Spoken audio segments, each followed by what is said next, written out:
Olá, meu amigo, minha amiga, não se estranhe, não estranhe aqui o nosso visual. Eu estou num programa extemporâneo, estou alguns dias aqui de folga, de férias, vim para casa de amigos na Ilha Bela, em São Paulo, um dos lugares mais lindos do mundo, né?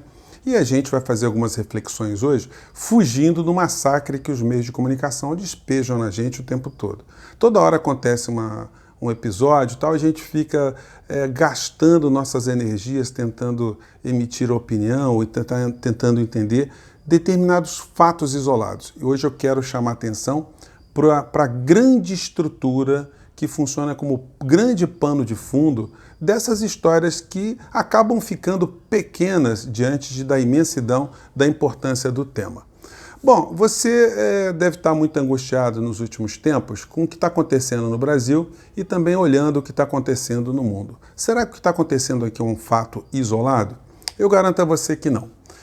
Tudo faz parte de um grande fenômeno e o eixo central desses fenômenos está ligado às comunicações ou aos meios de comunicação. Eu explico melhor.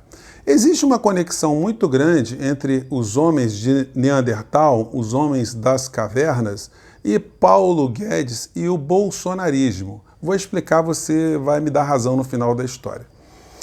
Quando os homens começaram a desenvolver uma coisa chamada razão, não pense você que todo mundo concordava o tempo todo uns com os outros dentro das cavernas. Os homens tinham diferenças, os homens interpretavam fenômenos de forma diferente e tomavam decisões de forma diferente também.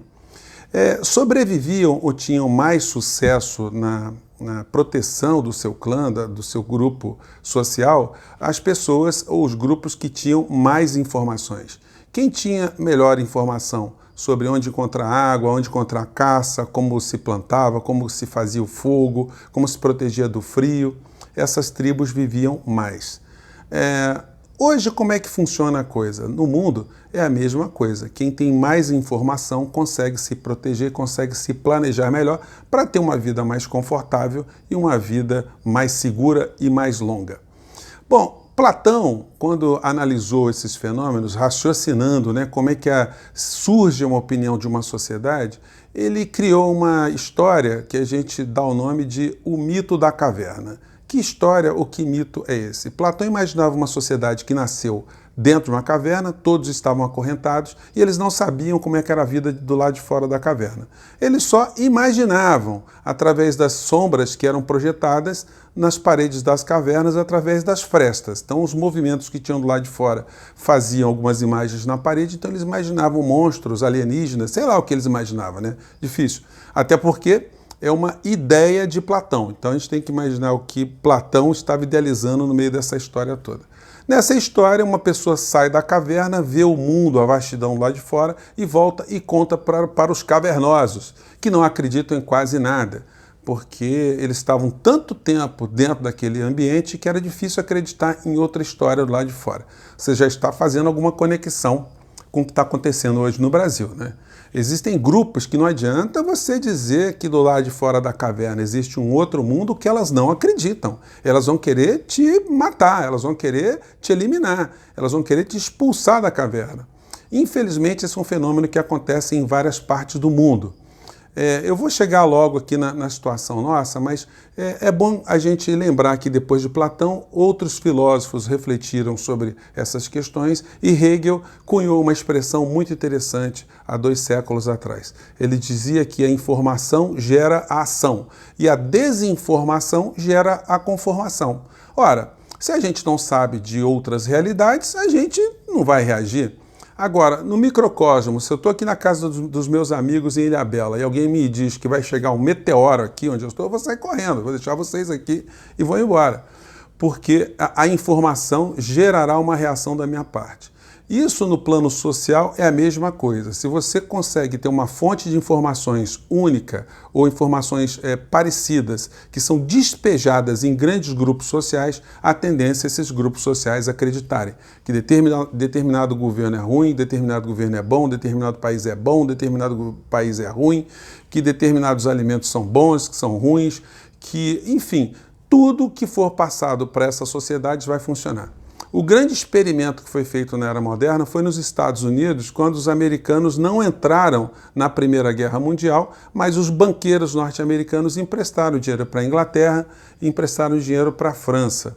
E ficaram preocupados se, caso os países para quem eles emprestaram dinheiro perdessem a guerra, como é que eles recuperariam. Então eles tiveram que fazer uma grande propaganda pelos meios de comunicação que eles possuíam na época, os jornais e os rádios, e propaganda de rua, panfleto, cartazes, tentando mostrar para a população norte-americana que os alemães estavam fazendo barbaridades na Europa, arrancando o bracinho de bebê, comendo criancinha, decapitando.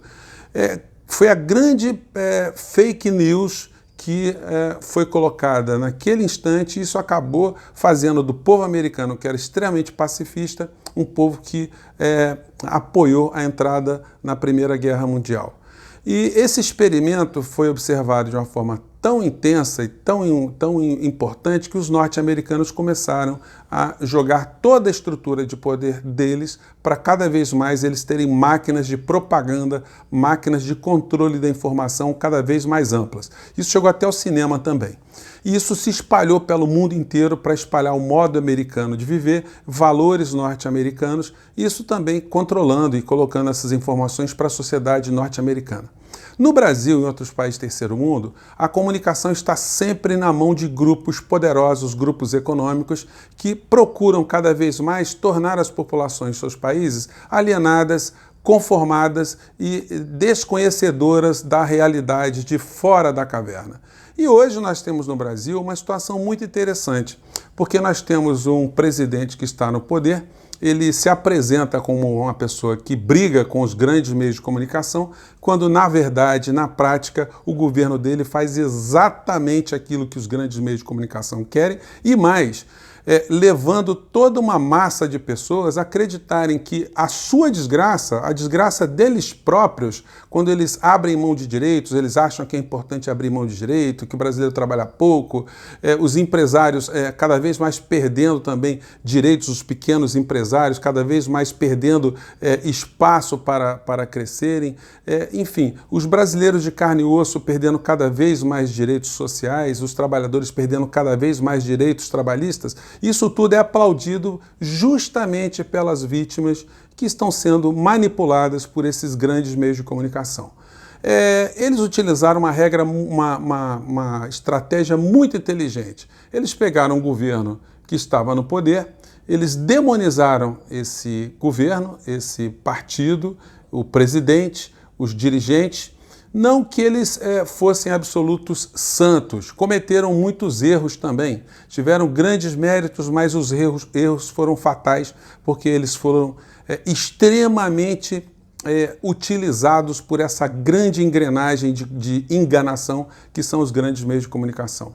E pior de tudo, a gente vai vendo que eles ficam o tempo todo que o Brasil é um país que defende a liberdade de imprensa. Gente, uma ova. Não existe liberdade de imprensa. Todos os meios de comunicação falam a mesma linguagem. O exemplo nítido disso foi a reforma da Previdência, onde você não tinha ninguém fazendo um contraponto a essa infâmia que tirou o direito das pessoas que estão trabalhando hoje de terem uma aposentadoria minimamente digna no futuro.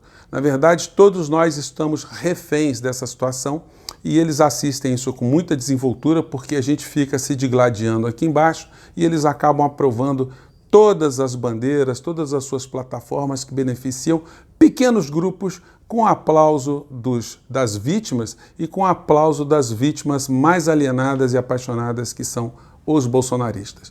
Se eu pudesse dar um conselho, sem brigar com ninguém, eu diria, gente, olha, desconfie do próprio governo que vocês apoiaram, porque esse governo está entregando o Brasil, esse governo está fazendo tudo ao contrário daquilo que você acreditava. E se você acha que Bolsonaro é o presidente da República, você é um bobo, você é um tolo, porque quem manda no nosso país é o sistema financeiro na figura de Paulo Guedes, um dos maiores entreguistas que a história do Brasil viveu, está vivendo e viverá. Eu fico por aqui, deixo essas questões para sua reflexão. Um grande abraço e viva a Ilhabela, viva o Brasil. Tchau, gente.